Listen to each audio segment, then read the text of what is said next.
আসসালামু আলাইকুম বন্ধুরা, আশা করি আপনারা সবাই ভালো আছেন। গত 24 ঘন্টায় ইউক্রেন জুড়ে একযোগে স্মরণকালের সবচেয়ে ভয়ঙ্কর হামলা চালিয়েছে রাশিয়া। ইউক্রেনের সামরিক এবং কৌশলগত 157টি অবস্থানে একযোগে আঘাত এনেছে রুশ বাহিনী।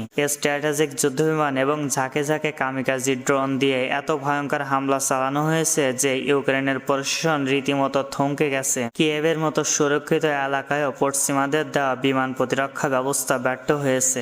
সবচেয়ে বড় খবর হলো, ঠিক ন্যাটোর শীর্ষ সম্মেলনের আগ মুহূর্তে রাশিয়ার এই বিমান হামলা ন্যাটোর দেশগুলোর ঘুম কেড়ে নিয়েছে। ন্যাটোর শীর্ষ নেতারা পর্যন্ত এখন আতঙ্কে আছে। পুতিন যেন খুব স্পষ্ট ভাষায় বুঝিয়ে দিয়েছে, রাশিয়ার শক্তিকে অবমূল্যায়ন করার ভুল যেন কেউ না করে। এতদিন ইউক্রেনকে আমেরিকার তৈরি অত্যাধুনিক ড্রোন আর ইলন মাস্কের স্টারলিং ইন্টারনেট নেটওয়ার্ক রক্ষা করে আসছিল, কিন্তু রাশিয়ায় এবারে এমন এক মাস্টার প্ল্যান প্রয়োগ করেছে যা যুক্তরাষ্ট্রের সব অহংকার চুরমার করে দিয়েছে। ইউক্রেনের ড্রোন হামলা ঠেকাতে রাশিয়ার ভোলনা কুপার গ্যারেন্ট এর মতো শক্তিশালী ইলেকট্রনিক ওয়ারফেয়ার সিস্টেম ব্যবহার করেছে। কিন্তু কিভাবে সম্ভব হলো এটি? রাশিয়ার জ্যামারগুলো এমন শক্তিশালী রেডিও সিগন্যাল নির্গমন করে যা আশেপাশের 20 বর্গ কিলোমিটার এলাকায় স্টারলিং সংযোগ পুরোপুরি অচল বা জ্যাম করে দেয়, যার ফলে মাঝ আকাশে থাকায় ইউক্রেনের ড্রোনগুলো অপারেটরদের সাথে যোগাযোগ বিচ্ছিন্ন হয়ে আকাশ থেকে আছড়ে পড়ে। যুক্তরাষ্ট্রের তৈরি এই যোগাযোগ প্রযুক্তির ধ্বংসের